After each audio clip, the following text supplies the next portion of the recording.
Vamos a continuar. ¿Cuál es el objetivo de esta clase? Terminar revisando las demandas sociales en la Constitución de 2008. Vamos a ir planteando algunos elementos que tal vez nos faltaron. Retomar, reconstruir, seguir analizando, seguir puntualizando.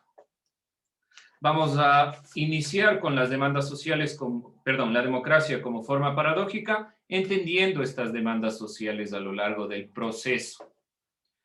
Vamos entonces a comenzar con esta perspectiva. Dentro del tema de la evolución histórica de las demandas sociales de los pueblos y nacionalidades, en la tercera parte que nosotros estuvimos puntualizando, no es un tema aparte, sino prácticamente un subtema, si no lo puntualizaron, demandas sociales en la Constitución, en esta Constitución de 2008. Recuerden que estábamos haciendo una línea del tiempo, donde empezaba desde el proceso de la época colonial a hablarse de las demandas sociales, donde termina ya realmente toda la lucha social en 2008. Aquí podemos decir, realmente se dio un paso, un cambio relevante. ¿Qué nomás se plasma en la Constitución de 2008? ¿Alguien ha escuchado cuáles son los elementos? La anterior clase puntualizamos algo. Decíamos, ¿qué era el Estado ecuatoriano? ¿Alguien recuerda? Era un Estado, el Estado ecuatoriano. ¿Qué característica tenía? Revisen. Decía Estado y algo más. ¿Qué me dicen? La participación de los ciudadanos en la gestión pública, especialmente en relación con la fiscalización y la lucha contra la corrupción. Ya, sí, eso es una de las consideraciones importantes dentro de la Constitución de 2008 y la perspectiva, y es el objetivo, digamos, al cual se van encaminando los procesos del Estado. Muy bien, y en cuanto a las demandas sociales de los pueblos y nacionalidades, ¿qué era el Estado ecuatoriano? Intercultural plurinacional. Muy bien, era un Estado intercultural. Ahora les pregunto, ¿qué significa intercultural? Parece algo obvio, pero ¿qué es? Algo propio de un lugar. Cultural. Algo propio es identidad. Y la cultura tiene que ver con la identidad, pero ¿qué significa esto de inter? Ha dado un punto importante el compañero. Yo estoy de acuerdo. Tiene que ver con la identidad. Pero ¿qué significa esto de intercultural? Inter. ¿Qué será? ¿Ideas? ¿Opiniones? Interacción. Bueno, interacción puede ser interacción. ¿Qué más? Inter. Busquémoslo, ahí tienen el internet, solo pongan Inter. Obviamente que Dentro, no pongan el Inter de Milán. dentro de algo. Eso, dentro de algo. Muy bien, dentro de. Es decir, introducirnos, interactuar con las culturas originarias propias de nuestros pueblos, así como todo el bagaje cultural que tiene el Estado ecuatoriano, dentro de sus pueblos y nacionalidades. Muy bien. Dentro de este Estado intercultural también decimos que además de ser intercultural es plurinacional. Esto lo comprendemos dentro de la perspectiva que hicimos un trabajo primero, que era identificar por lo menos el lenguaje de algunas de las nacionalidades. Significa que somos múltiples en nacionalidades. No es solo la consideración de la nacionalidad ecuatoriana en sí misma, sino la nacionalidad ecuatoriana es una construcción de varios elementos y perspectivas, culturas, ideas, nociones. ¿Sí? Vamos en esta visión a ir puntualizando los elementos. Por lo tanto, primera idea que se va a puntualizar en la Constitución de 2008, que es un Estado intercultural y plurinacional. Esto gracias a la lucha de los pueblos indígenas, montubios, afroecuatorianos y diría yo también de los pueblos mestizos. En general no siempre se los ha tomado en cuenta, como por ejemplo los pueblos montubios, pero demás mestizos, pero que están dentro de la lucha social para el cambio social. Bien, vamos a ver cuáles son las demandas que se van plasmando aquí y que se han ido construyendo. Dada la preocupación por la soberanía alimentaria consistente en el derecho de los pueblos, se debe generar prácticas culturales por encima de las exigencias del mercado. Por lo tanto, la Constitución de 2008, dentro de la consideración de los pueblos en general, dentro de la consideración y de las demandas principales de los pueblos, ha sido sobre el alimento. Y sobre todo, el tratar de romper mucho de esta consideración de mercado. No se olviden que aquí estoy hablando de mercado en el ámbito amplio de mercado. No el lugar donde voy a comprar las papas para cocinar, sino el lugar donde se evalúan los elementos del comercio a nivel internacional. El mercado determina el costo de los productos por la oferta y la demanda. Consideraciones tomadas en cuenta a nivel internacional. Pero los pueblos y nacionalidades en general no pueden competir con las grandes transnacionales. ¿Sí? Es muy complicado competir en ese sentido.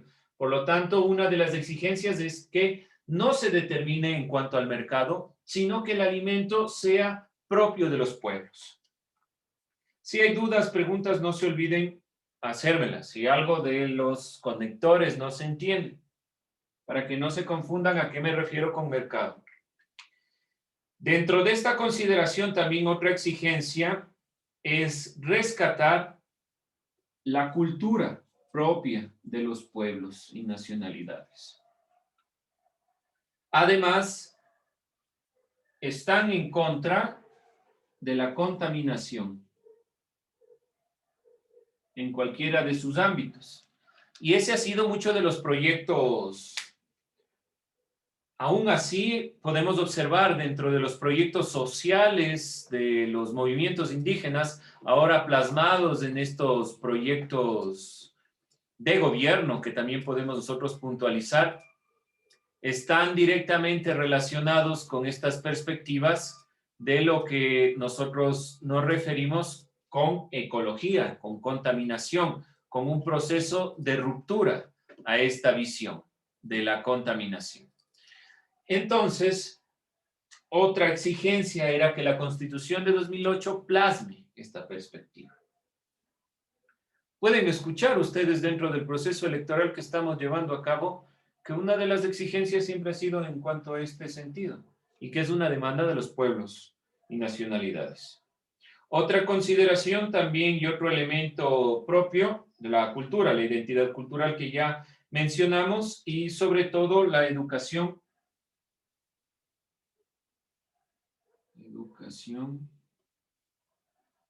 cultural bilingüe.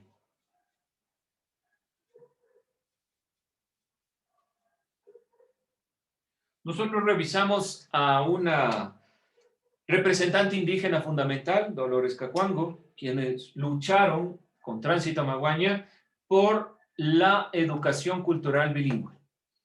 ¿Qué es esta educación cultural bilingüe? Aquí no olvidarse, no es que aprendamos inglés en las clases, sino que los pueblos originarios puedan tener clases en su idioma originario, además del castellano, y de esta manera puedan directamente ir incentivando la cultura y no pierdan de esta manera su legado cultural. Bien, dentro de esta perspectiva lo que hemos puntualizado. Dentro de esta consideración, como parte al respeto de su forma de vida, impulsan el respeto de sus prácticas medicinales de sanación. También se exigió desde los pueblos y nacionalidades, principalmente, la práctica de la justicia indígena.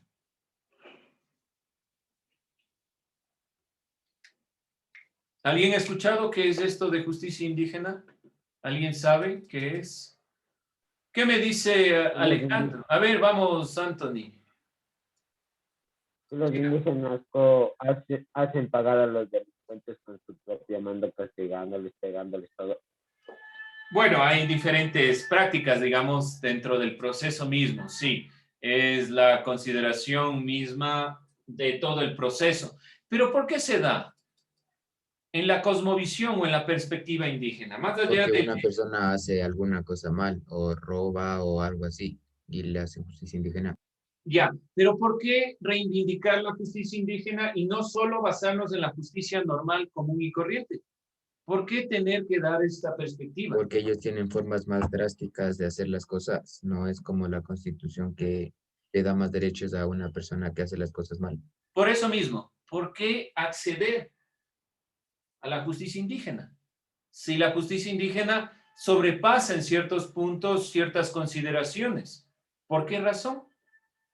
¿Por qué darle cabida a la justicia indígena si ya tenemos una justicia? Porque hay algunos criminales que no entienden, por más que me metan así 20 veces a la cárcel, nunca van a entender y van a seguir cometiendo los mismos delitos. Sí, pero todo es un proceso. ¿A qué me quiero referir específicamente? Porque incluir una justicia si ya existe otra. Más allá del hecho Formas mismo, más o sea, más drásticas allá de de que hacer las sea... cosas. Perdón, Felipe. Porque ellos tienen formas más drásticas de hacer las cosas.